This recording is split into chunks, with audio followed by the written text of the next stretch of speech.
Good morning all of you. I hope that you all are preparing very well. अब तक हमने जो last video में किया था, हमने बोट एंड स्ट्रीम को कंटिन्यू किया था, एक बेसिक सा कंसेप्ट शुरू किया था। इस सेकंड वीडियो में उस पार्ट को वहीं से शुरू कर रहे हैं। आई होप दैट आपने प्रिपेयर किया है उस पूरे पोर्शन को। इसको तभी कंटिन्यू करना अगर आपने लास्ट वाले को देखा है, अदरवाइज यहाँ से कुछ समझ नहीं आएगा। बेटर रहेगा आप पहले वहाँ जाएं और फिर कंटिन्यू करें।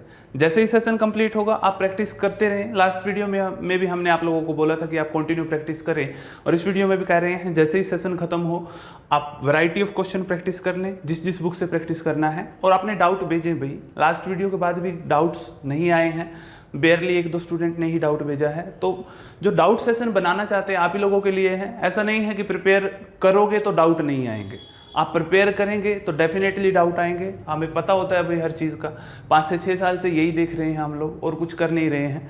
ठीक है, तो बेटर रहेगा आप प्रिपेयर करना शुरू कर दें। अगर सक्सेस लेनी है, अपना एग्जाम करना है तो कंटिन्यू करते हैं बोट एंड स्ट्रीम को। वहीं से हमने लास्ट क्लास में कहाँ तक किया था, मैं जस्ट अपनी एक ट्रिक को एक बार रिमाइंड कराता हूँ कि ट्रिक हम लोगों ने क्या सीखी थी। हम 2 लाइन ड्रॉ करते थे हमेशा। एक लाइन का मतलब होता था डाउन स्ट्रीम, दूसरी का मतलब होता था अप स्ट्रीम। यहाँ पे हम किसकी स्पीड रखते थे, डाउन स्ट्रीम की, और यहाँ पे किसकी रखते थे, अप स्ट्रीम की। डाउन स्ट्रीम स्पीड को x बोला गया था, अप स्ट्रीम को y बोला गया था। यहाँ पे बोट की स्पीड रखते थे और यहाँ पे रिवर की स्पीड हम लोग रखते थे। बोट की स्पीड को हम लोग कंसीडर करते थे कि ये बोट की स्पीड है स्टिल वाटर के अंदर। अगर कोई स्विमर वाटर के अंदर फ्लो तैर रहा है तो उसकी भी स्पीड यही होगी, यानी कि जो पानी के साथ जो भी एक्टिविटी कर रहा है तो उसकी पर्सनल जो कैपेसिटी है उसको हम यहाँ पे हमेशा रखते हैं, चाहे बोट हो, चाहे कोई स्विमर तैर रहा हो, चाहे कोई भी एक्टिविटी होती हो। ठीक है, यहाँ पे हम लोग क्या रखते थे, डिस्टेंस को। यहाँ पे डाउन स्ट्रीम का टाइम आता था और यहाँ पे अप स्ट्रीम का टाइम आता था। ये टोटल कंसेप्ट था। एक्स का मतलब क्या होता था, बोट प्लस रिवर, और y का मतलब क्या होता था, बोट माइनस रिवर। बोट की स्पीड से रिवर की स्पीड को माइनस किया जाता था। और जब भी कभी बोट की स्पीड हमें निकालनी होती थी तो हम क्या करते थे, x plus y divide by 2, और रिवर की स्पीड निकालनी होती थी तो क्या करते थे, x minus Y divide by 2। ये बेसिक सा कंसेप्ट था हमारा, इसी को लेके कंटिन्यू करते हैं। और भी कंसेप्ट समझने की कोशिश करेंगे। अगर इससे अलग कुछ और हुआ क्वेश्चंस के लिए, देखिए हमारा टारगेट एग्जाम होना चाहिए हमेशा। इस ट्रिक से समझ आ रहा है, ठीक है, और भी मेथड साथ के साथ करते चलेंगे जहां से आपको कंफर्टेबल लगता है। जो मेथड लगता है कि हमें ठीक सुटेबल समझ आ रहा है, एक ही चीज पे चिपक के नहीं बैठना है हम लोगों को। जहां से जो चीज इजी लगती है, देखिए एग्जाम में टारगेट हमारा ये होना चाहिए कि हमें तो 15 to 20 सेकेंड में क्वेश्चन करना है। यही मोटिव है कि 15 to 20 सेकेंड में क्वेश्चन हो जाए। इस ट्रिक से हो रहा है, कैसे भी हो रहा है, बस क्वेश्चन दिमाग के अंदर हिट होना चाहिए। वहां पे जाकर के बहुत डिफरेंट सा फील होता है। फिर वो क्वेश्चन सबको आते हैं भाई, ऐसा नहीं है कि क्वेश्चन नहीं आ रहे होते। वो एग्जाम अगर आपको दे देंगे घर पे आप इजीली कर पाएंगे, लेकिन उस 1 घंटे के अंदर आप लोग कर पा रहे हैं कि नहीं कर पा रहे हैं, यही कंपटीशन है। आप यही सीखने आते हैं सिर्फ यहाँ पे ऑनलाइन वीडियोस के अंदर। और मैथ्स तो आता है अभी, मैथ्स की इतनी बड़ी दिक्कत थोड़ी है, अब तो 10th लेवल का ही मैथ है, ज़्यादा बड़ा कुछ भी नहीं है। ठीक है, चलिए नेक्स्ट क्वेश्चन से कंटिन्यू करते हैं। नेक्स्ट क्वेश्चन है, a boat takes 40% more time in upstream than downstream. A boat take 40% more time in upstream than downstream if speed of the boat in still water is 21 km per hour. If speed of the boat in still water is 21 km per hour, then how much time the boat will take? Then how much time the boat will take to cover a distance of 35 km upstream? एक नाव को धारा के विरुद्ध जाने में धारा की दिशा में जाने से 40% अधिक समय लगता है यदि नाव की स्थिर पानी में चाल 21 किलोमीटर प्रति घंटा है, तो धारा के विरुद्ध 35 किलोमीटर जाने में नाव को कितना समय लगेगा। अब देखिए लास्ट टाइम हमने ट्वाइस और थ्राइस वाले क्वेश्चन किए थे, ट्वाइस टाइम लगता है।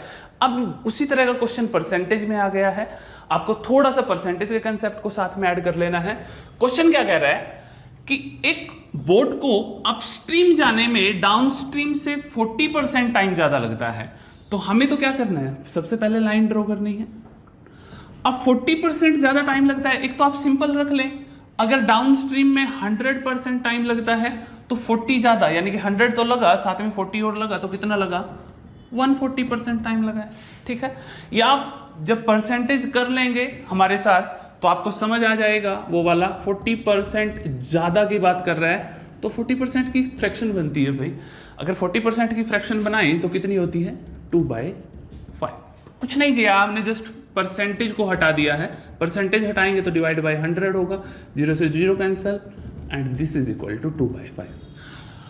अब 40% ज़्यादा है, यानी कि डाउनस्ट्रीम में 5 घंटे लगते हैं तो अपस्ट्रीम में 2 घंटे और ज़्यादा लगते हैं। आप अपस्ट्रीम के टाइम को ऐड करते हैं सिर्फ तो कितना हो जाएगा 7। यानी कि डाउनस्ट्रीम में अगर बोट को 5 आवर लगते हैं तो अपस्ट्रीम में कितने लगते हैं 7 आवर। आई होप दैट ये समझ आया होगा। अगर नहीं समझ आया है तो भी कोई प्रॉब्लम नहीं है, जब हम परसेंटेज करेंगे वहाँ पे इन सभी चीज़ों को हम लोग समझेंगे।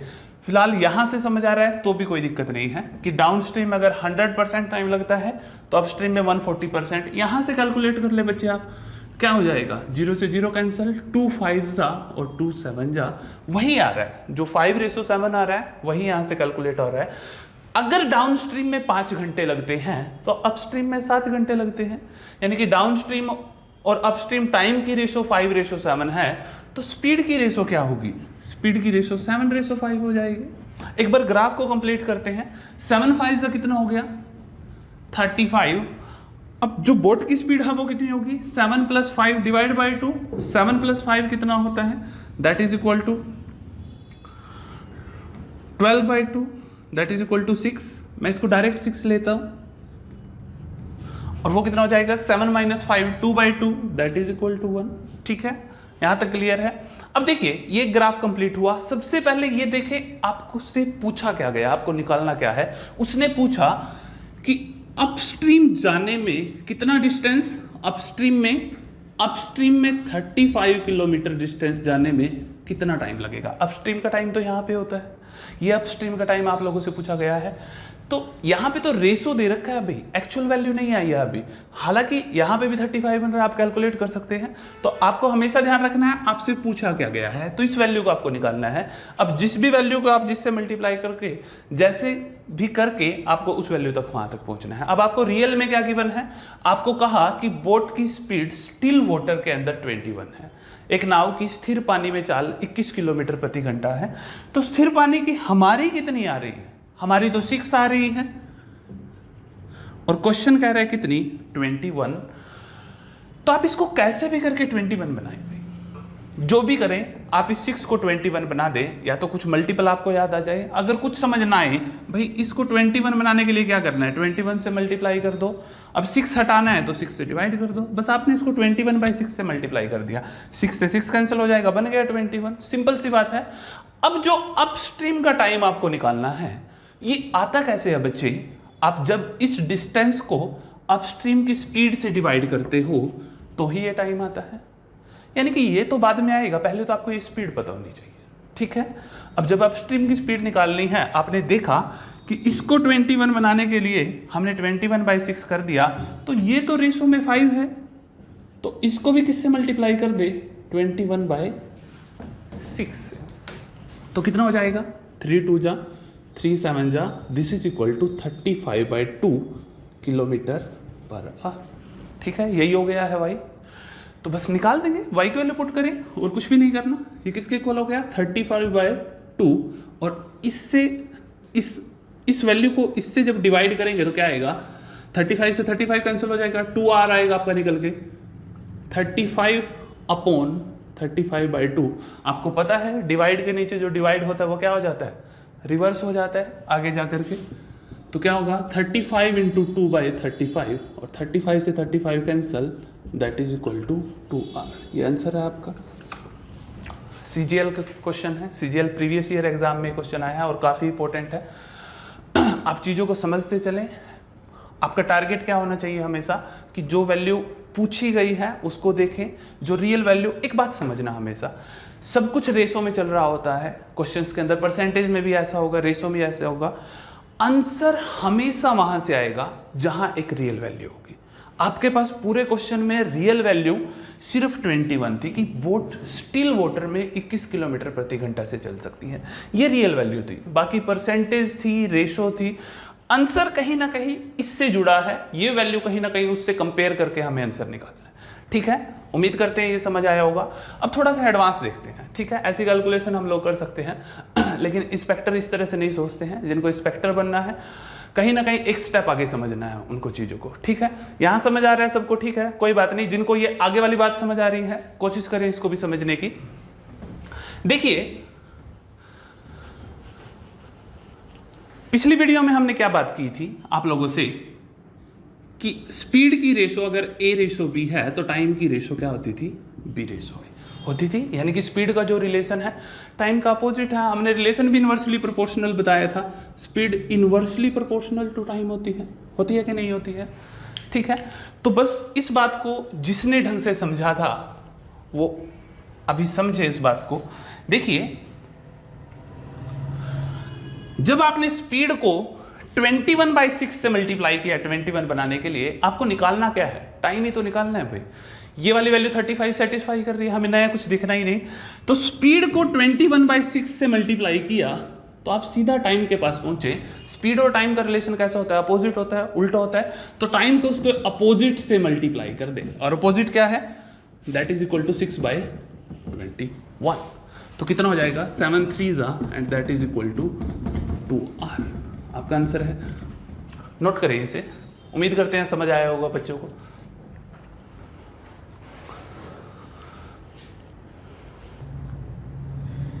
चलिए एक क्वेश्चन और देखते हैं। Speed of a boat in still water is 12.5 kilometre per hour and speed of water is 2.5 kilometre per hour. A boat takes total 10 hours to go to a place downstream and to come back on starting point. How far is that place? Hindi में, एक नाव की स्थिर पानी में चाल 12.5 kilometre प्रति घंटा है तथा धारा की चाल 2.5 किलोमीटर प्रति घंटा है। एक नाव को धारा की दिशा में जाने में व प्रारंभिक स्थान पर वापस आने में 10 घंटे का समय लगता है, तो नाव कितनी दूर जाकर वापस आई? चलिए देखते हैं क्वेश्चन को। देखिए, हमें तो वैल्यू देखनी है हम लोगों के पास कौन कौन सी है। उसने क्या कहा कि एक बोट है, उसकी स्टिल वाटर में आपको स्पीड दे रखी है। तो आप सबसे पहले लाइन ड्रॉ करें अपनी। एक बोट की स्टिल वाटर में स्पीड कितनी दे रखी है? That is equal to 12.5 and the speed of water is equal to 2.5। एक आपको टाइम दे रखा है कि नाव को धारा की दिशा में जाने में और वापस आने में 10 घंटे का समय लगता है। यानी कि एक जो बोट है भाई, एक पॉइंट है, यहां से सपोज रिवर उस डायरेक्शन में फ्लो कर रही है और ये जो हमारी बोट है यहां से चली, अब डाउन स्ट्रीम में गई है, कुछ दूरी तक गई है और वहां से फिर वापस टर्न करके आई। यानी कि ये बोट यहां से यहां तक गई और यहां से फिर वापस आई। इस टोटल प्रोसेस में उसे 10 hours लगे। यानी कि ना तो हमारे पास डाउन स्ट्रीम का टाइम है और ना ही अप स्ट्रीम का टाइम है। ये टोटल टाइम है कि जाने और वापस आने में 10 घंटे लगे हैं। ठीक है, चलिए करते हैं क्वेश्चन को। आपको जो रियल वैल्यू गिवन है उनसे आप क्या निकाल सकते हैं? डाउन स्ट्रीम की स्पीड भी निकाल सकते हैं। वो क्या होती है? Boat plus river 12.5 plus 2.5 that is equal to 15। और अप स्ट्रीम की स्पीड भी निकाल सकते हैं 12.5 minus 2.5 that is equal to 10। ठीक है, एक नाव को धारा की दिशा में जाने में 15 घंटे लगते हैं। तो सॉरी, एक नाव को धारा की दिशा में जो स्पीड है वो 15 किलोमीटर पर आ रहा है और धारा के विपरीत 10 किलोमीटर प्रति घंटा है। आपको ये डिस्टेंस निकालना है कितना है, कि कितने डिस्टेंस तक वो बोट जाकर के वापस आई है। जो डाउन स्ट्रीम का टाइम है और जो अप स्ट्रीम का टाइम है, ये जो टोटल है ये आपको दे रखा है 10 घंटे। ठीक है, यहां तक समझ रही है? देखिए, एक बोट जितना गई उतना ही वापस आई है, डिस्टेंस सेम है दोनों ही केस के अंदर। यानी कि जितना बोट डाउन स्ट्रीम में गई उतना ही वापस आई। इस बात को हम इसके बाद टाइम स्पीड डिस्टेंस जब टॉपिक करेंगे वहां भी समझेंगे, वहां से आप लोगों को क्लियर होगा। नहीं तो आपने बस एक बात सीख रखी है कि जो स्पीड की रेशो होती है टाइम की रेशो उससे अपोजिट होती है। ठीक है, यानी कि स्पीड अगर 5 और 4 है तो टाइम कितना होता है? 4 और 5 होता है, अपोजिट होता है। और डिस्टेंस कितना होता है? 5 4 जा 20 किलोमीटर। ठीक है, ऐसे ही होता है। तो उसी चीज़ को फॉलो करना है हमें। तो या तो इन वैल्यू की रेशो पे पहुंच जाओ। जो 10 और 15 है इनकी रेशो बनती है अभी तो ये 10 और 15 है, 15 और 10 है। अगर रेशो बनाई तो कितनी बनती है? 3:2। मैंने 5 की टेबल से कट कर दिया है। रेशो में हमेशा जहां तक वैल्यू कट हो रही होती है वहां तक उसको कट करना होता है, ठीक है। मैं उम्मीद करता हूं ये समझ आया होगा। तो रेशो कितनी हो गई? 3:2। तो टाइम की रेशो कितनी हो जाएगी? 2:3, ठीक है। तो टोटल टाइम कितना हो गया हमारे हिसाब से? ये एक रेशो का है। अब देखिए ये अज्यूम वैल्यू है, ये रियल वैल्यू नहीं है, हमें रियल से कंपेयर करके देखना है इसे। एक बोट को डाउनस्ट्रीम में अगर 2 घंटे लगते हैं तो अपस्ट्रीम में 3 घंटे लगते हैं, तो टोटल कितने घंटे लग गए भाई? 5 घंटे हमारे हिसाब से। तो कितना किलोमीटर चली जाएगी? 15 2 30 किलोमीटर हमारे हिसाब से, ठीक है। यानी कि एक नाव अगर 30 किलोमीटर पानी की दिशा में जाकर वापस आए तो उसे जाने में तो 2 घंटे लगते हैं और वापस आने में 3 घंटे लगते हैं। टोटल कितने हो गए? 5 घंटे। ये उस नाव के बारे में एक ट्रूथ है। यानी कि अगर वो नाव 5 घंटे चले तो वो 5 घंटे में 2 घंटे नीचे जाएगी और 3 घंटे वापस आएगी और टोटल 30 किलोमीटर जा करके वापस आ जाएगी वो नाव, ठीक है। लेकिन क्वेश्चन कह रहा है कि 5 घंटे नहीं लगे हैं, नाव को तो 10 घंटे लगे हैं। तो 10 घंटे में कितना जा करके आएगी वो बताना है। तो हमारे हिसाब से 5 आवर, क्वेश्चन के हिसाब से 10 आवर। तो आपको पता है क्या करना है? इस 5 को किस में कन्वर्ट करना है? सिर्फ 10 में। तो किससे मल्टीप्लाई करना है? 2 से। जिससे इसको मल्टीप्लाई किया, जो भी पूछा जाए उसे उससे मल्टीप्लाई कर दो। डिस्टेंस पूछा है तो डिस्टेंस को 2 से मल्टीप्लाई कर दो, तो कितना होगा? 60 किलोमीटर, ठीक है। समझ रहे हैं भाई? बेसिक सी बात है ना। अगर 5 घंटे में 30 किलोमीटर जाती है, टाइम डबल है तो डबल टाइम है तो डबल किलोमीटर डिस्टेंस ट्रेवल करके आएगी। 5 घंटे में 30 जाती है तो 10 घंटे में 60 किलोमीटर जाके आएगी, ठीक है। चलिए नोट करिए।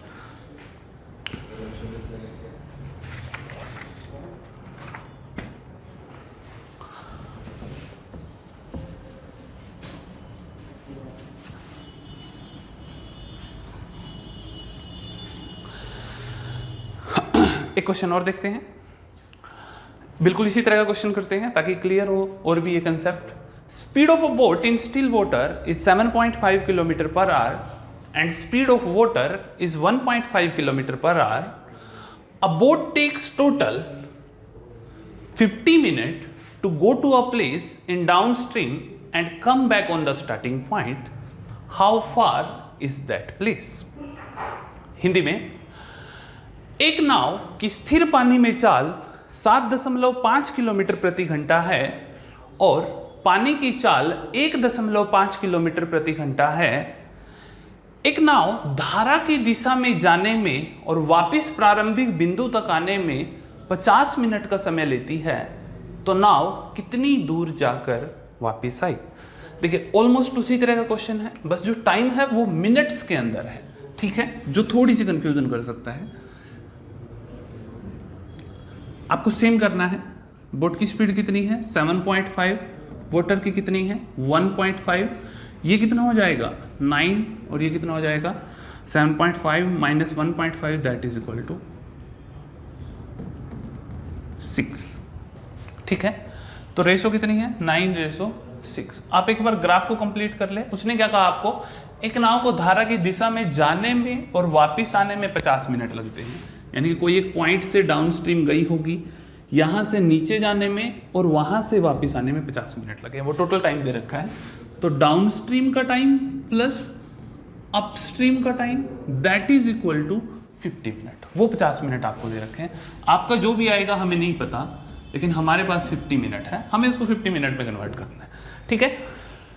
तो डिस्टेंस एक बार अज्यूम्ड वैल्यू रेशो के अंदर एक बार अपने ग्राफ को कंप्लीट कर लें। रेशो कितनी है बच्चे? आपको पता है 9 और 6 है, तो रेशो कितनी है? 3:2। आप बनाएं रेशो, ये रेशो हो गई 3:2, तो टाइम की रेशो अपोजिट हो जाएगी 2:3। समझ रहे हैं? स्पीड की रेशो अगर ये है तो टाइम की रेशो क्या होती है? अपोजिट होती है। ये वाली रेशो हम यहाँ रख देंगे, ठीक है।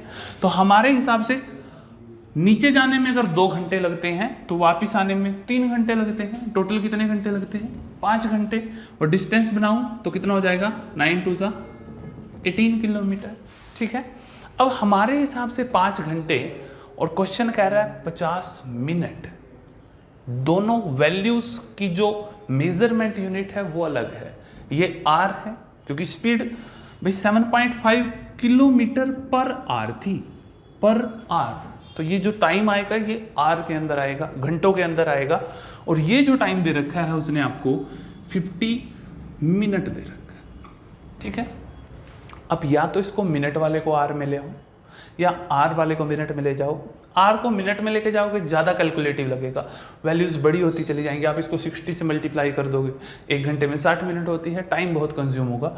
आप इसी को R में कन्वर्ट कर लें, अगर 50 मिनट है तो 1 घंटे में 60 मिनट होती है, तो इसको 60 से डिवाइड करते हैं भैया, 50/60।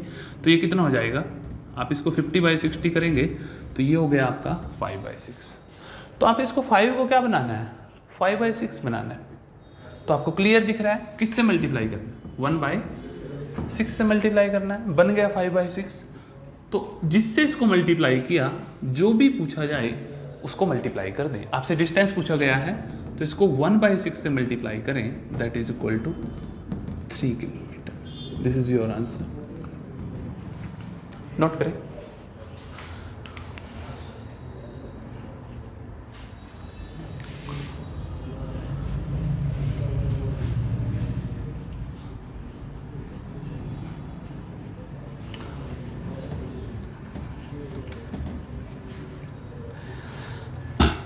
नेक्स्ट क्वेश्चन देखते हैं।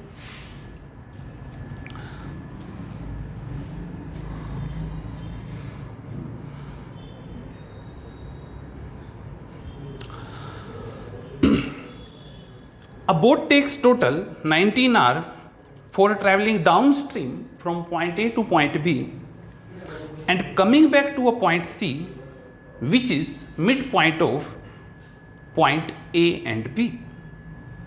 If speed of the boat in still water is 14 km per hour and speed of water is 4 km per hour, then find the distance between A and B. Hindi में, एक नाव को धारा की दिशा में बिंदु A से बिंदु B तक जाने में व वापिस एक बिंदु C तक आने में, जो कि A तथा B का मध्य बिंदु है, कुल 19 घंटे का समय लगता है। यदि नाव की स्थिर पानी में चाल 14 किलोमीटर प्रति घंटा है और धारा की चाल 4 किलोमीटर प्रति घंटा है, तो बिंदु A तथा B के बीच की दूरी क्या है। अब देखिए,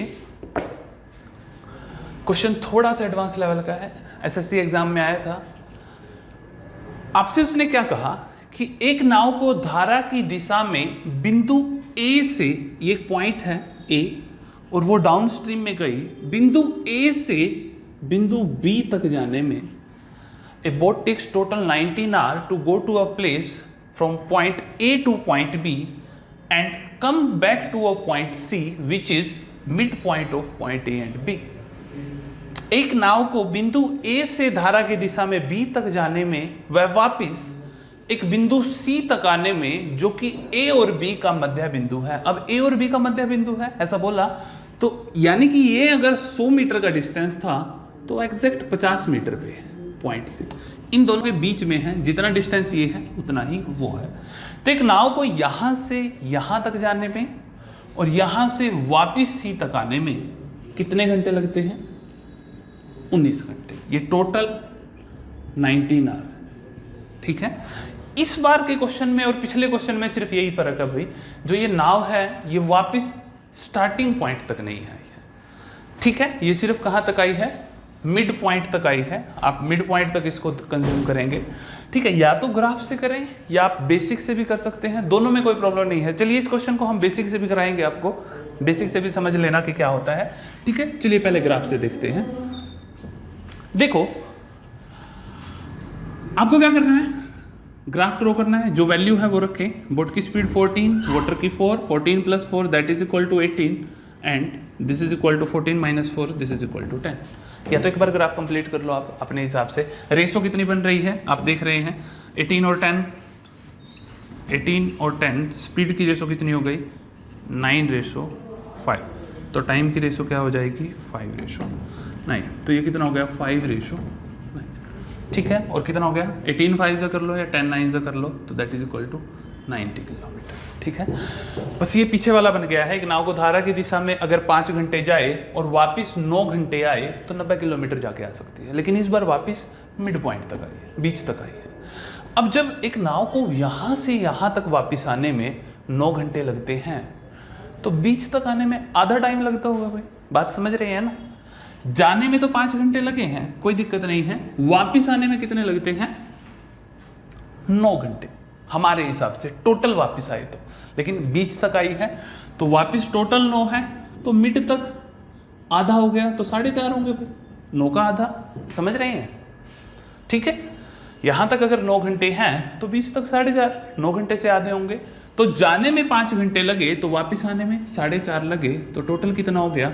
आप इन दोनों वैल्यू को ऐड करेंगे तो टोटल कितना हो गया बच्चे 5 + 4.5 दैट इज इक्वल टू 9.5। हमारे हिसाब से 9.5 घंटे लगते हैं, और क्वेश्चन कह रहा है कितने घंटे लगते हैं 19 आवर, तो इसको 19 बनाना है बस कैसे भी करके, तो किससे मल्टीप्लाई करें, 9 2 18 होता है, 0.5 2 1 होता है, तो ट्वाइस हो गए ऑलमोस्ट इसका, 9.5 2 19 होता है, तो जिससे इसको मल्टीप्लाई किया इनिशियल वैल्यू को भी उससे मल्टीप्लाई कर दे तो that is equal to 180 kilometre, ये आंसर है। ठीक है, आई होप दैट आपको क्लियर हो रही होगी ये बात। बेसिक से एक बार करते हैं, ऐसा नहीं है कि वो मेथड अच्छा नहीं है, आप उससे भी कर सकते हैं, जो समझ आ रहा है आप वो समझते चले भाई मैथ्स के अंदर। ये जरूरी नहीं है कि हमने ये ट्रिक बताती तो मैं ट्रिक को ही प्रेफरेंस देता रहूँगा कि नहीं ये ट्रिक हमने बताई थी तो यही सब कुछ कर सकती है और कुछ होगा ही नहीं। टारगेट जो होना चाहिए हमारा, आप जिस स्टूडेंट को जो मेथड समझ आ रहा है, जहाँ से वो सिलेक्शन ले सकता है, अपना टारगेट अपनी सिलेक्शन रखें। देखिए बेसिक से करते हैं, इतना टाइम उससे भी नहीं लगता। यही ग्राफ हमने देखा कि बोट को पॉइंट ए से पॉइंट बी तक जाने में, भाई देखिए जब डाउन स्ट्रीम गई होगी तो डाउन स्ट्रीम की स्पीड क्या होती है x होती है।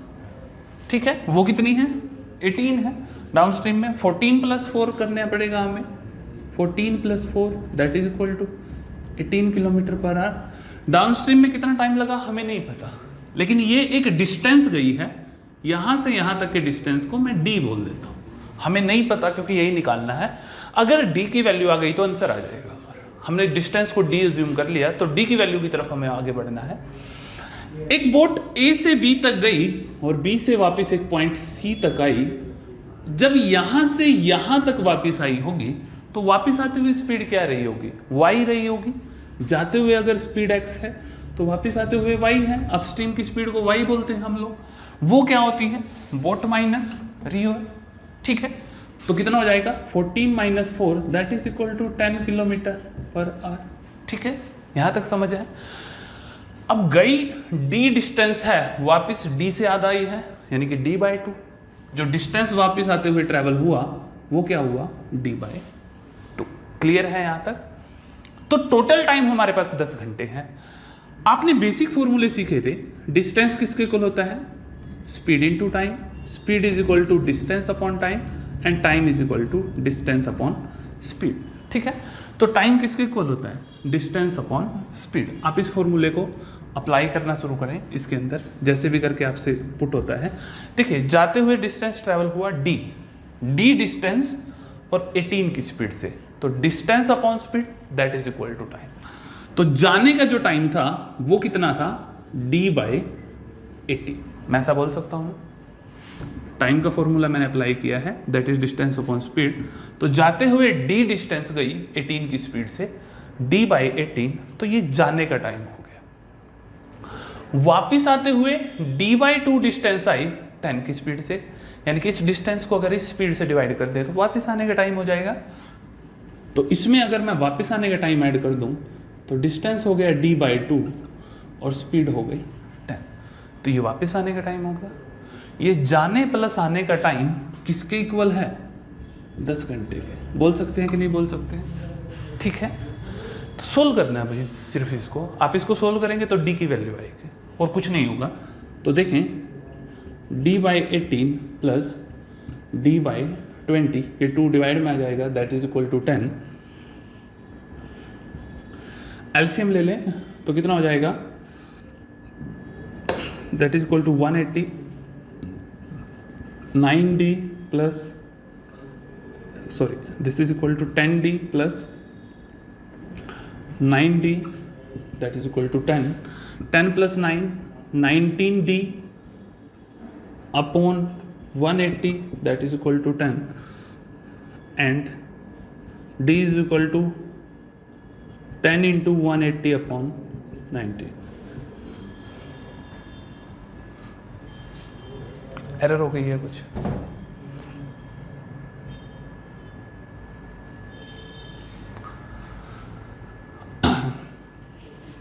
ये जो टोटल टाइम था वो कितना ले रखा है 90, सिर्फ इसको 10 के इक्वल ना पुट करके हमें किसके इक्वल पुट करना है 90। ठीक है, तो ये कितना हो जाएगा 19, तो 19 से 19 cancel, d is equal to 180 kilometre. ठीक है, समझ आ रहा है? ये एक वैल्यू गलत अज्यूम हो गई थी 10, वो लास्ट क्वेश्चन में थी, इस क्वेश्चन में क्या है ये 19। ठीक है, नोट करिए।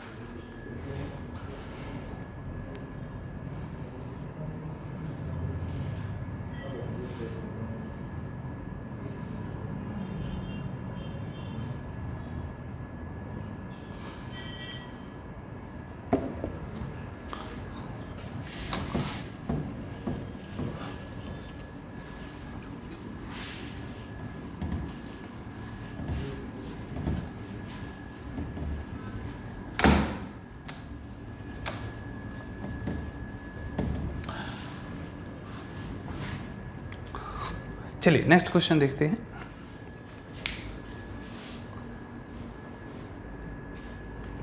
नोट करें।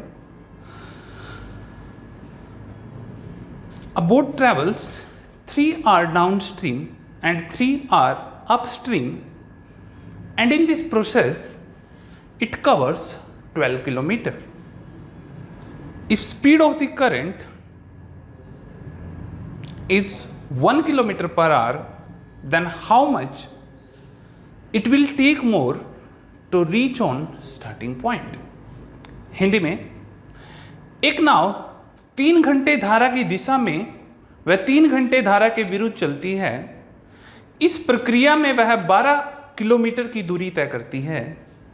यदि धारा की चाल 1 किलोमीटर प्रति घंटा हो तो नाव को प्रारंभिक बिंदु तक पहुंचने में कितना और समय लगेगा? देखिए, ट्रिक से भी हो सकता है, कंसेप्ट ही रखना है हमें उसके अंदर भी, बेसिक से भी हो सकता है। आप बेसिक से समझे एक बार इसको। एक नाव सपोज किसी एक पॉइंट से चली और यहां से डाउनस्ट्रीम गई, कितने घंटे? 3 घंटे। यानी कि यहां से यहां तक जाने में उसको टाइम कितना लगा? 3 घंटे। ठीक है, किस स्पीड से गई होगी? भी जाते हुए जो स्पीड होगी वो क्या रही होगी? x kilometre per our, downstream की स्पीड है। ठीक है, यहां से वापिस आई कुछ दूर। अब देखो, एक नाव 3 घंटे धारा की दिशा में जाएगी डाउनस्ट्रीम, तो जाते हुए तो पानी भी लेके जा रहा है साथ में, ज्यादा दूर चली जाएगी। जब वापस आ रही होगी 3 घंटे, ऐसा तो नहीं है कि इस पॉइंट को ही क्रॉस कर लेगी आगे, क्योंकि वापस आते हुए पानी रोक रहा है, वापस आते हुए स्पीड कम होगी, यानी कि वो स्टार्टिंग पॉइंट तक भी नहीं पहुंच पाएगी उस 3 घंटे में। वापस आने में उसे और ज़्यादा टाइम लगेगा स्टार्टिंग पॉइंट तक। तो 3 घंटे में कुछ पीछे ही रही होगी, तो मानते हैं यहाँ तक पहुँची है। तो नाव जब यहाँ तक पहुँची 3 घंटे में, तो यहाँ वापस आते हुए कितना टाइम लग गया उसे? 3 घंटे। और वापस आते हुए स्पीड क्या रही होगी? y kilometre per hour. ठीक है, ये बेसिक सा कंसेप्ट है हमारे पास। और ये जो डिस्टेंस है यहां से यहां तक जाने का और यहां से यहां तक वापस आने का, ये हमारे पास कितना है? 12 किलोमीटर पर। ठीक है, तो हम अगर इसी डिस्टेंस को रख लें इक्वल, तो कुछ तो वैल्यू निकल के आएगी। हमें हमेशा पता है कि रियल वैल्यू के पास पहुंचना होता है। क्वेश्चन में real value 12 kilometre per our है, हमें उसकी तरफ मूव करना है। अगर मैं स्पीड इनटू टाइम कर दूं तो डिस्टेंस का फॉर्मूला होता है स्पीड इनटू टाइम, बोल सकते हैं। तो स्पीड इनटू टाइम करूं तो नीचे जाने का डिस्टेंस डाउनस्ट्रीम में, अगर ये स्पीड इनटू टाइम करूं तो ये वापस आने का डिस्टेंस, और ये टोटल कितना? 12 किलोमीटर। ऐसा बोल सकते हैं कि नहीं बोल सकते हैं? तो करते हैं। डिस्टेंस किसके इक्वल हो गया? 3 इंटू एक्स जाने का डिस्टेंस प्लस वापस आने का डिस्टेंस कितना हो गया 3 इंटू वाई, और इसको किसके इक्वल बोल सकते हैं हम लोग 12 किलोमीटर के। ठीक है, इंपॉर्टेंट क्वेश्चन है, कैट के अंदर आया था, कैट एग्जाम के अंदर, काफ़ी अच्छा एग्जाम है। तो वैल्यू पुट करना शुरू कर दे भाई। और हमें क्या दे रखा है, हमें रिवर की स्पीड दे रखी है भाई, एक हमें वो पता है। तो x का मतलब क्या होता है बच्चे, बोट प्लस रिवर, और y का मतलब क्या होता है, बोट माइनस रिवर। यह हम लोगों ने ग्राफ पे भी सीख लिया था, ये x और y होता है, ये बोट होता है, ये रिवर होते हैं। तो x क्या होता है, बोट प्लस रिवर, और y क्या होता है, बोट माइनस रिवर। ठीक है, अगर x की जगह मैं बोट प्लस रिवर बोल दूंगा गलत थोड़ी है वो कहना, या y की जगह पर मैं बोट माइनस रिवर बोल दूं वो कहना गलत थोड़ी है। ऐसा मैं क्यों कर रहा हूं, क्योंकि हमें रिवर की स्पीड 1 किलोमीटर दे रखी है, हमारे पास कुछ तो है, एक और वैल्यू है जिसको पुट करना है। तो x को मैं क्या बोल रहा हूं, बोट प्लस रिवर, और y को क्या बोल रहा हूं, boat minus river, that is equal to 12 kilometre per hour. अब आप रिवर की स्पीड पुट कर सकते हैं ना इसके अंदर भाई, आप रिवर की स्पीड पुट कर दे, कितनी है 1, तो मल्टीप्लाई करेंगे, ये कितना हो जाएगा 3b प्लस 3 को रिवर की स्पीड को 1 मान लेते हैं, तो 3 1 जा 3, तो ये कितना हो जाएगा 3b माइनस, और ये कितना हो जाएगा 3 1 जा 3, दैट इज इक्वल टू 12। ठीक है, तो कितना हो जाएगा, एक प्लस का 3 एक माइनस का 3 cancel, 3b plus 3b that is equal to 6b is equal to 12, और b is equal to 2 kilometre per hour. b का मतलब क्या होता है, बोट की स्पीड होता है। ठीक है, जब भी कैलकुलेशन करते हुए एक अल्फ़ाबेट रह जाए तो हमेशा उस अल्फ़ाबेट की वैल्यू आती है भाई, इसमें b बचा है तो b की वैल्यू आई, और b हमारे पास है बोट की स्पीड। ठीक है, तो अगर बोट की स्पीड हमारे पास आ गई तो बच्चे क्वेश्चन काफ़ी ईजी हो गया है। अगर बोट की स्पीड 2 है तो रिवर की 1 है। ठीक है, तो x कितना हो गया, बोट प्लस रिवर, x तो 3 हो गया ना फिर, और y कितना हो गया, बोट माइनस रिवर, y हो गया 1 किलोमीटर पर आवर। और सिंपल हो जाएगा क्वेश्चन का हमारे लिए करना, जो x है वो 3 हो गया, अभी हमें बोट की स्पीड से पता लग गया, तो 3 की स्पीड से 3 घंटे में 3 3 जा 9 किलोमीटर हो गई होगी।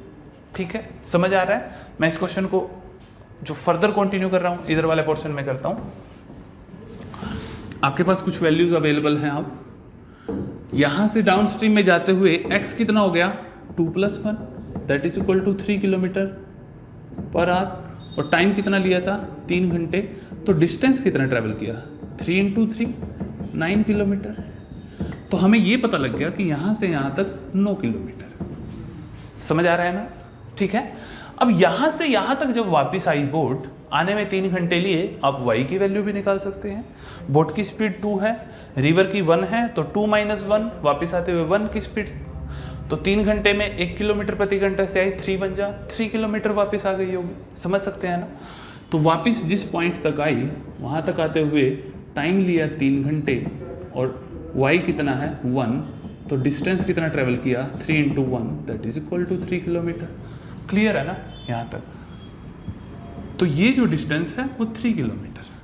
तो टोटल अगर 9 था तो उससे 3 कम हो गया, 3 वापस आ गई, तो बचा हुआ डिस्टेंस कितना है भाई 6 किलोमीटर है कि नहीं है, जो ट्रैवल करना है। वापस तो ये आना है ना भाई, उसे वापस स्टार्टिंग पॉइंट तक आने में कितना टाइम लगेगा, यानी कि यहाँ से यहाँ तक आने में कितना टाइम लगेगा। ठीक है, तो आपको ये तो पता लग गया ना यहाँ से यहाँ तक कितना डिस्टेंस है, 6 किलोमीटर है, बोल सकते हैं। तो यहाँ से यहाँ तक अगर डिस्टेंस है 6 और स्पीड भी आपको पता है, जब एक नाव वापस आ ही रही है उसी रिवर में आ रही है तो y की स्पीड से आ रही है, और y हमारे पास कैलकुलेट हो गया है कितना 1 किलोमीटर पर आवर। तो स्पीड हमारे पास कितनी है 1 किलोमीटर पर आवर। अब डिस्टेंस भी दे रखा है, स्पीड भी दे रखा है, तो तीसरी वैल्यू तो ऑटोमेटिकली आएगी उस फॉर्मूले से। क्या निकालना है टाइम, और टाइम का फॉर्मूला क्या होता है डिस्टेंस अपॉन स्पीड। तो हम क्या करेंगे 6/1 that is equal to 6 hour. वापिस स्टार्टिंग पॉइंट तक आने में कितना टाइम लगेगा 6 घंटे और लगने वाले हैं बोट को। ठीक है, नोट करेंगे, इंपॉर्टेंट क्वेश्चन है।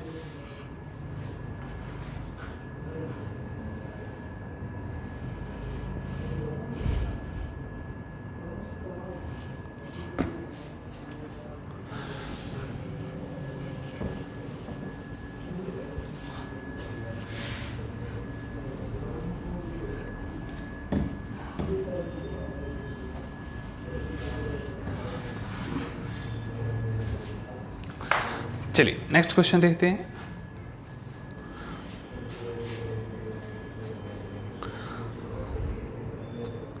अच्छा क्वेश्चन है ये भी। A boat takes total 8 hours to cover a certain distance of 39 km downstream and 25 km upstream, while the boat takes total 10 hours to cover a distance of 30 km upstream and 52 km downstream. Find the speed of the boat in still water. एक नाव की धारा की दिशा में 39 kilometre की दूरी तय करने में व धारा के विरुद्ध 25 किलोमीटर की दूरी तय करने में कुल 8 घंटे का समय लगता है। वही नाव धारा की दिशा में 52 किलोमीटर व धारा के विरुद्ध 30 किलोमीटर जाने में 10 घंटे का समय लेती है। नाव की स्थिर पानी में चाल क्या है? ये देखिए क्वेश्चन थोड़ा सा एडवांस है। इस तरह के क्वेश्चन जनरली हरियाणा एग्जाम में पूछे जाने की पॉसिबिलिटी बहुत कम है, लेकिन हमें तो कंप्लीट टॉपिक को समझना है। एस्पिरेंट ऐसे भी होंगे जो एसएससी को प्रिपेयर कर रहे हैं आप लोगों में से, या और भी एग्जाम टारगेट होंगे, ठीक है। तो क्वेश्चन को समझें। इसको एक अच्छे लेवल का क्वेश्चन है, CGL 2015 के अंदर आया था।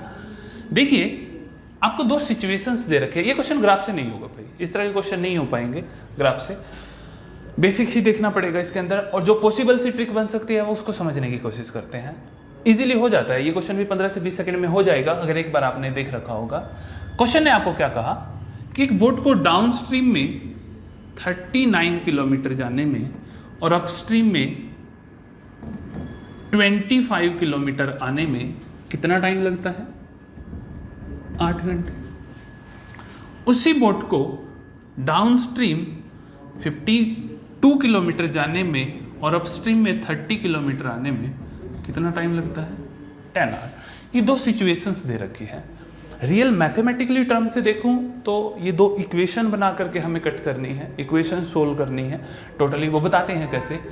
देखिए ये उसने डाउन स्ट्रीम बोला, ये दोनों सिचुएशंस डाउन की हैं, और ये उसने अपस्ट्रीम बोला, ठीक है।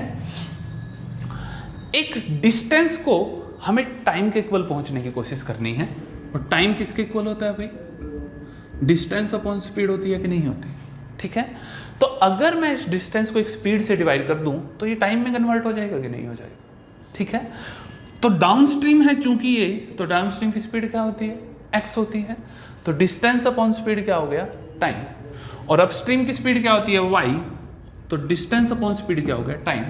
तो नीचे जाने का टाइम डाउन स्ट्रीम में और वापस आने का टाइम अपस्ट्रीम में, तो दोनों टाइम को ऐड करें तो वो टोटल 8 घंटे है, ठीक है। यानी कि इन दोनों टाइम को ऐड करूं तो ये किसके इक्वल है? 8 आवर्स के। ऐसी ही सिचुएशन नीचे वाली दे रखी है। डाउन स्ट्रीम की स्पीड होती है x, अपस्ट्रीम की स्पीड होती है y। ये डाउन स्ट्रीम का टाइम, ये अपस्ट्रीम का टाइम, टोटल टाइम कितना हो गया? 10 आवर।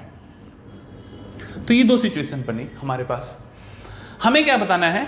उसने पूछा कि बोट की स्पीड क्या है स्टिल वाटर के अंदर।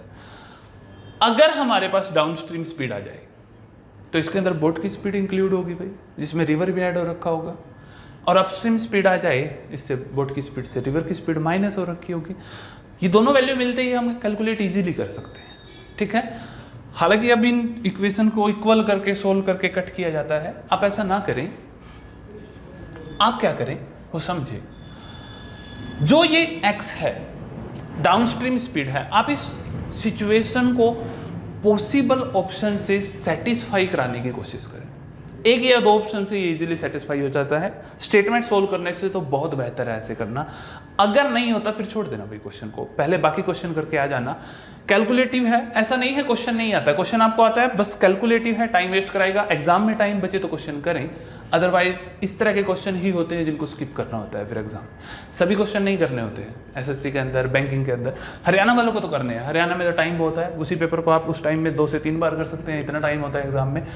आप देखो इस x से ये डिवाइड हुआ, इसी x से ये डिवाइड हुआ, तो एक ऐसी वैल्यू है x जो 39 को भी डिवाइड करती है और 52 को भी डिवाइड करती है, क्योंकि सामने जो वैल्यू आ रही है वो एक परफेक्ट नंबर है, कंप्लीट नंबर है, डेसिमल में नहीं आ रहा है, कोई पॉइंट कोई फ्रैक्शन किसी तरह की देखने को नहीं मिल रही। यानी कि एक ऐसा नंबर है x जिसने 39 को पूरा डिवाइड किया। समझ रहे हैं ना? और वही x उसने 52 को भी डिवाइड किया है। तो ऐसे पॉसिबल ऑप्शन देखो जो 39 और 52 को डिवाइड करते हैं। ठीक है भाई, 39 तो बहुत लिमिटेड से नंबर से डिवाइड होता है, आपको सीधा ही पता है किससे डिवाइड हो रहा है, ये 13 से या 39 से खुद या 1 से। यही 3 नंबर की एक पॉसिबिलिटी बनती है जो 39 को, अच्छा 3 भी कर रहा है, ठीक है, बस 9 नहीं करता है। ठीक है, यही 3-4 ऑप्शन है। अगर आप यहाँ पे 3 रखते हो, मैं मानता हूँ कि आप एक छोटी वैल्यू शुरू करो, नहीं तो 1-2 क्वेश्चन प्रैक्टिस करते आपको डायरेक्ट हिट होना शुरू हो जाएगा कि कौन सी वैल्यू ज़्यादा सुटेबल है। आपने 3 पुट कर लिया भाई, तो कितना आएगा 13, यानी कि नीचे जाने में 13 घंटे। भाई टोटल तो 8 ही घंटे लगे हैं, ये ऑप्शन तो हो ही नहीं सकता ना। अगर जाने में 13 घंटे लग रहे हैं, वापस आने में तो उससे भी ज़्यादा लग रहे होंगे, ऑप्शन कैंसिल। अगर 39 रखा तो जाने में 1 घंटा, तो वापस आने में इसको 39 से इसको डिवाइड, अच्छा वापस आने की चलो वैल्यू समझेंगे, लेकिन जाने में 1 घंटा, वापस आने में टोटल 7 घंटे, सेटिस्फैक्ट्री नहीं है। ज़्यादा अच्छा सेटिस्फैक्ट्री हमें क्या लगता है, इन बिटवीन द नंबर। आप एक बार x को क्या पुट करके देखें 30, तो जाने में कितना घंटे लगे, 3 घंटे। आप समझ रहे हैं, मैंने डिस्टेंस को स्पीड से डिवाइड किया है। ठीक है, जाने में 3 घंटे लगे तो वापिस आने में कुछ घंटे लगे कि 8 हो गया टोटल टाइम। तो 8 में से 3 माइनस करते हैं तो 5 घंटे वापस आने में लगे होंगे भाई, ऐसा मान सकते हैं ना। अगर जाने में 3 घंटे लगे तो 3 + 5 दैट इज इक्वल टू 8 होगा। यहाँ पे 3 है तो यहाँ पे डेफिनेट 5 होगा, तभी 8 हो सकता है। ठीक है, अगर ये 5 है तो 5 लाने के लिए y क्या होना चाहिए, यानी कि किससे 25 को डिवाइड करें कि 5 आए, तो वो भी 5 होता है। ठीक है, आपने एक पॉसिबल स्पीड बना ली। अगर डाउनस्ट्रीम स्पीड 13 है तो अपस्ट्रीम 5 है, ये पहले वाली सिचुएशन को सेटिस्फाई कराती है। ठीक है, ये आपने सिर्फ अज्यूम किया है, अभी आप इसको सेटिस्फैक्ट्री कर रहे हैं स्टेटमेंट को, लेकिन सर्टेनली ये नहीं कह सकते कि यही स्पीड है। अब एक स्टेटमेंट को उसने सेटिस्फाई कर दिया, अगर यही दोनों स्पीड नीचे वाली स्टेटमेंट को भी सेटिस्फाई कर देते हैं तो आप डैम श्योर हो जाएंगे कि यही डाउनस्ट्रीम और अपस्ट्रीम स्पीड है। ठीक है, तो यही 13 और 5 से स्पीड पुट करके देखते हैं।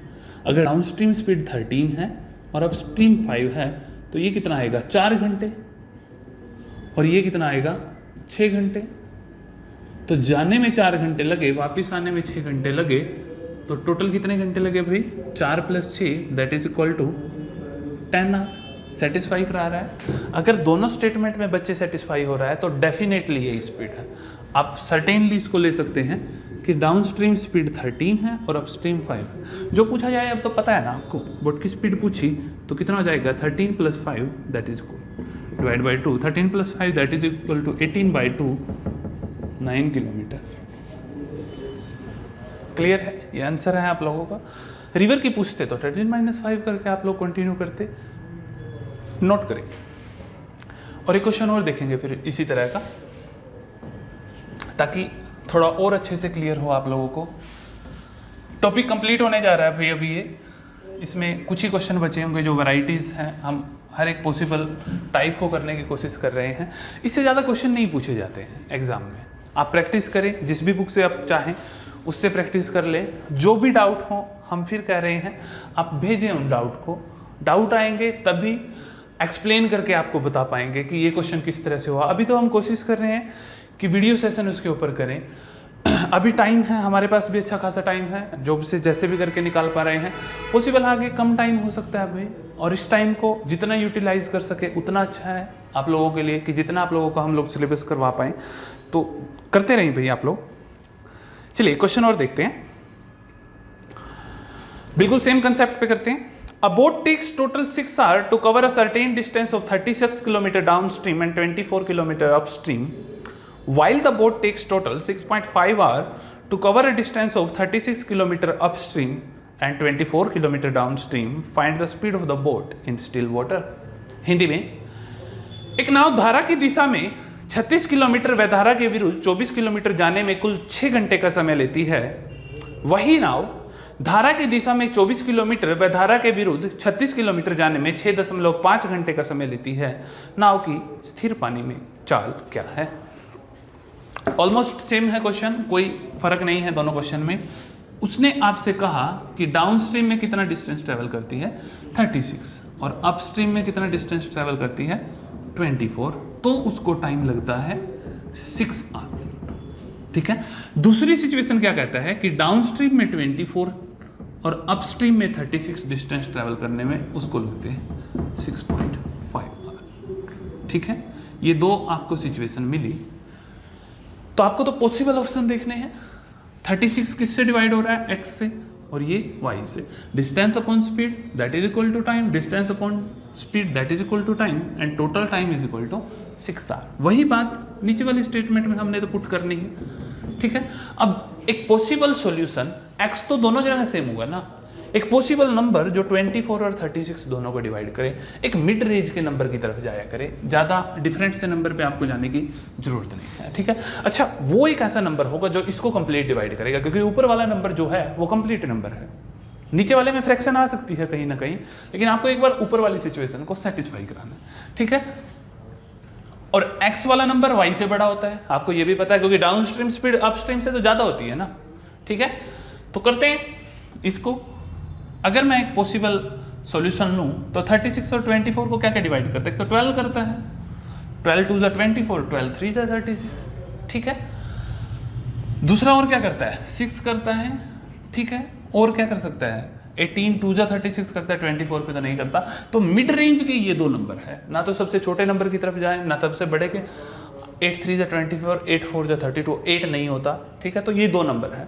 ठीक है, तो बेहतर है एक बार डाउन स्ट्रीम स्पीड है वो ज़्यादा होती है, आप एक बड़े नंबर से कंटिन्यू करने की कोशिश करें। तो हम 12 से करते हैं भाई, नहीं हो तो फिर छोड़ देंगे, हम इसको एक नंबर और पॉसिबल करने की कोशिश करेंगे। तो कितना हुआ? 12 3 36, 3 घंटे जाने में, टोटल 6 हैं तो 3 घंटे ही वापस आने में लगे होंगे। अगर 3 घंटे वापस आने में लगे, इन दोनों का एडिशन है ना भाई ये 6, तो यहाँ पे 3 लाने के लिए किसी से तो डिवाइड करना है ना इसे। 24 को किससे डिवाइड करेंगे कि 3 आ जाए, तो 8 से डिवाइड करते हैं, 8 3 24 होता है। ठीक है, यानी कि y की एक वैल्यू आ गई 8।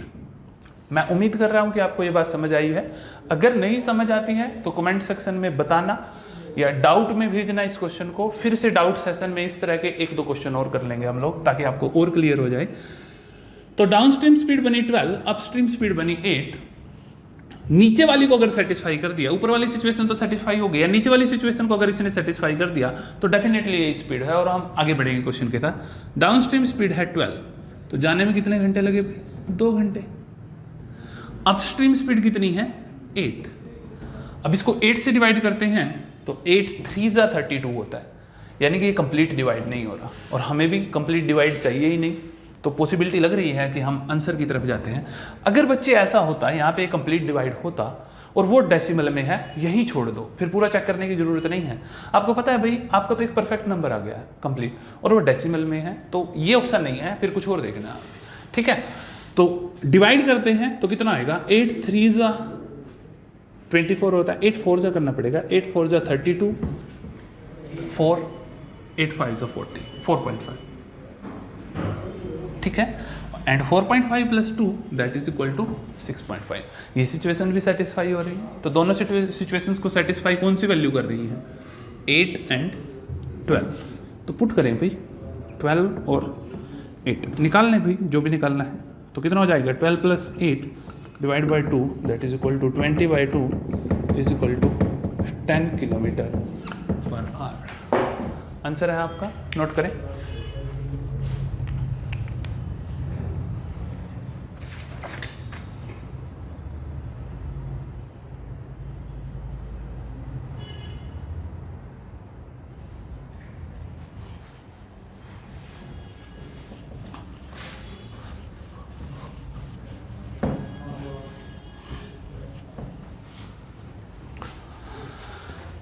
चलिए एक क्वेश्चन और देखते हैं। अच्छा क्वेश्चन है ये, देखो। A man goes initially upstream for 5 minute from point A and then downstream for 5 minute and reaches as a point B.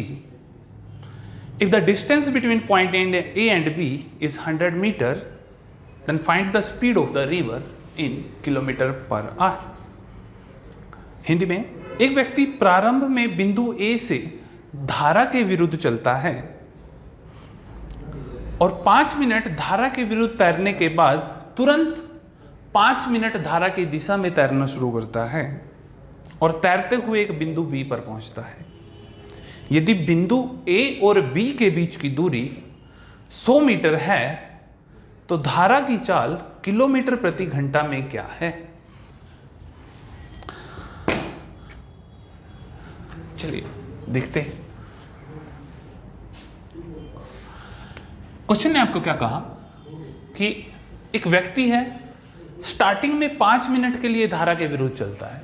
ठीक है, मैं इस पॉइंट को कंसीडर कर रहा हूं कि एक पॉइंट A है, वो जहां से चलना शुरू करता है, और अज्यूम करते हैं कि रिवर इस डायरेक्शन से फ्लो कर रही है ऐसे, तो 5 मिनट अपस्ट्रीम पे चला, धारा के विरुद्ध चला, तो मान लेते हैं यहां तक पहुंच गया होगा भाई। तो ये जो उसने डिस्टेंस ट्रेवल किया पॉइंट A से यहां तक का, ये 5 मिनट में किया है, ऐसा बोल सकते हैं ना। ठीक है, पॉइंट A से 5 मिनट ऊपर की तरफ चला, जो डिस्टेंस ट्रेवल किया हमें नहीं पता अभी, बस इतना पता है कि ये 5 मिनट ऊपर की डायरेक्शन में चला था। फिर यहां से तुरंत टर्न लेता है और 5 मिनट डाउनस्ट्रीम चलता है। अब जब ऊपर की तरफ चल रहा था, अपस्ट्रीम में चल रहा था, तो पानी रोक रहा था इसको, इसकी स्पीड कम थी, कम दूर आया होगा। जब वापस गया तो ज्यादा दूर गया होगा। तो ये तो क्लियर है ना कि वापस जाते हुए इस पॉइंट को तो क्रॉस करते हुए वो आगे गया है। ठीक है, क्योंकि वापस आते हुए स्पीड ज्यादा थी, पानी भी वापस लेके आ रहा था, तो वापस आते हुए 5 मिनट में एक पॉइंट B तक वो पहुंचता है। ठीक है, तो ये पॉइंट B है।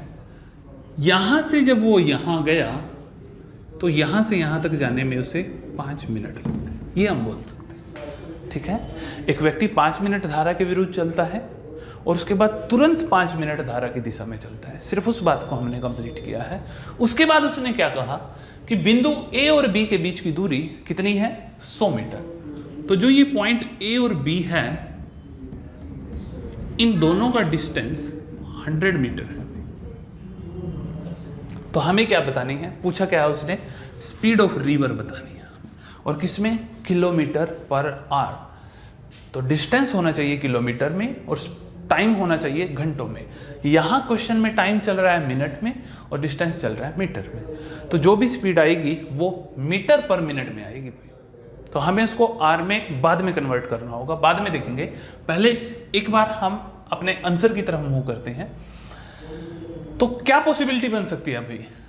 आप ये देखो कि ये जो टोटल डिस्टेंस है यहां से लेके यहां तक का, अगर इस डिस्टेंस से मैं इधर वाला माइनस कर दूं तो वो 100 मीटर बचेगा, ऐसा बोल सकते हैं ना। इस टोटल डिस्टेंस से अगर इधर वाला डिस्टेंस माइनस हो जाए तो जो रिमेनिंग डिस्टेंस है वो 100 मीटर है। तो ये डिस्टेंस देखते हैं कितना है। जब वो ऊपर की तरफ आया अपस्ट्रीम में तो स्पीड y थी, y किलोमीटर या मीटर, क्वेश्चन में मीटर चल रहा है तो y पुट कर लेते हैं, किलोमीटर कंफ्यूज करेगा आपको फिर बाद में। और स्पीड इनटू टाइम क्या होता है? डिस्टेंस होता है। तो यहां से यहां तक का जो डिस्टेंस है उसको मैं 5y बोल सकते हैं ना। Speed into time 5 into y, 5y। और जब यहां से यहां तक नीचे गया तो नीचे जाते हुए जो स्पीड थी वो कितनी थी? x। तो स्पीड इनटू टाइम, ये डिस्टेंस जो है इसको मैं 5x बोल सकता हूं। समझ आ रहा है? तो इस 5x में से अगर 5y माइनस कर दें तो इक्वल टू 100 मीटर है भाई। ठीक है, तो पुट करते हैं। टोटल कितना है? 5x, और उससे मैं 5y माइनस कर दूं तो वो 100 मीटर के इक्वल। ठीक है, अब आपको x और y दिखने शुरू हुए। आपको रिवर की स्पीड अगर निकालनी होती है तो आपको क्या पता है? x minus Y divide by 2 चाहिए आपको। अगर x y माइनस वाई मिल जाए आपको तो डिवाइड बाई 2 तो खुद भी लगा लेंगे ना हम लोग। ठीक है, तो आपको x और y माइनस में दिखने शुरू हुए तो क्या करना है? 5 कॉमन लेना है। क्या हो जाएगा? x minus Y that is equal to 100। x minus Y, 5 से 100 को माइनस करते हैं, दैट इज इक्वल टू 20। अब क्या करना है? x माइनस वाई है, अगर डिवाइड बाई 2 आ जाए, यानी कि इधर वाली वैल्यू के डिवाइड में अगर मैं 2 लगा दूं तो मैं इसको स्पीड ऑफ रिवर बोल सकता हूं, डायरेक्ट बोल सकता हूं ना। तो अगर दोनों तरफ 2 से डिवाइड कर लें तो कोई फर्क नहीं पड़ता। ऐसा होता है भाई, जिनको थोड़ा सा मैथ्स ठीक से समझ आता है उनको पता है कि एक इक्वेशंस के साथ दोनों तरफ सेम ऑपरेशन हम लोग कर सकते हैं। अब जिन्होंने इस तरह का मैथ्स के रंगारंग प्रोग्राम कभी नहीं देख रहे हैं तो वो सिर्फ भरोसा रखे भाई, ये चीज़ें यहीं से सीखना शुरू कर दें। ज़्यादा नहीं हो पा रहा है तो कोई बात नहीं, आपके हरियाणा टारगेट है, हरियाणा के हिसाब से जितना सा बेसिक हो रहा है उतना तो करें, ठीक है। आप भरोसा रखें कि ऐसे होता है, ठीक है। तो दोनों तरफ 2 से डिवाइड हुआ तो x minus Y divide by 2, इसको आप क्या बोल दोगे, रिवर बोल सकते हैं ना। तो x minus Y divide by 2 that is equal to river, और सामने कितना हो गया 10, डिस्टेंस किसमें मीटर और टाइम किसमें मिनट, तो 10 मीटर पर मिनट स्पीड आ गई है। लेकिन क्वेश्चन ने तो आपसे किसमें पूछा है, किलोमीटर पर आवर में, ठीक है। तो क्या करेंगे, जो ये स्पीड है रिवर की, इसको किलोमीटर पर आवर करने के लिए 3/50 से मल्टीप्लाई कर दो भाई, 0/6 किलोमीटर पर आवर। अभी 3/50 क्या है, कहाँ से आया, कैसे होगा, ज़्यादा एक्सप्लेन तो हम टाइम स्पीड डिस्टेंस में ही करेंगे। अभी आप सिर्फ इतना समझो कि 1 मीटर में कितने किलोमीटर, 1 किलोमीटर में कितने मीटर होते हैं, 1 kilometre that is equal to 1000 metre, और 1 आवर के अंदर कितने मिनट होते हैं, 60 मिनट, ठीक है। तो ये डिस्टेंस है और ये टाइम है। अगर मैं डिस्टेंस अपॉन टाइम करूं तो स्पीड आता है, ठीक है। डिस्टेंस अपॉन टाइम, डिस्टेंस कितना है 1000 मीटर और टाइम कितना है 60 मिनट। 0 से 0 cancel, 250 23, speed is equal to 50/3। यानी कि हर बार 1000 और 60 करना जरूरी है क्या, उससे वो कट तो होता है, तो उसका फाइनल रिजल्ट क्या आता है वो 50/3 होता है हमेशा, जो इससे बच के निकलता है। हमें उसी को लेके आगे बढ़ना होता है, ठीक है। तो जब किलोमीटर से मीटर पर सेकंड में जाते हैं तो करना होता है 50/3, तो वापिस आना है तो अपोजिट कर देंगे भाई, मीटर पर सेकंड में जाने के लिए 50/3 लिख देता हूँ। इस चीज़ को आप नोट कर लें, स्पीड को किलोमीटर पर आवर से मीटर पर मिनट के अंदर जाने के लिए करते हैं 50/3, और मीटर पर मिनट से किलोमीटर पर आवर में आने के लिए किससे मल्टीप्लाई करते हैं 3/50, ठीक है। और इसको एक्सप्लेन टाइम स्पीड डिस्टेंस, इसी के बाद हम बैक टू बैक एक और यूनिट करेंगे, इंपॉर्टेंट यूनिट है काफ़ी, दोनों इंटर रिलेटेड भी हैं, तो उसमें ये सारी चीज़ें बताएंगे, मीटर पर सेकंड में कैसे कन्वर्ट होता है, कैसे उसको कैलकुलेट किया जाता है, ठीक है। फिलहाल के लिए आप सिर्फ अपना आंसर देखें भाई, और वो आ चुका है, नोट करें।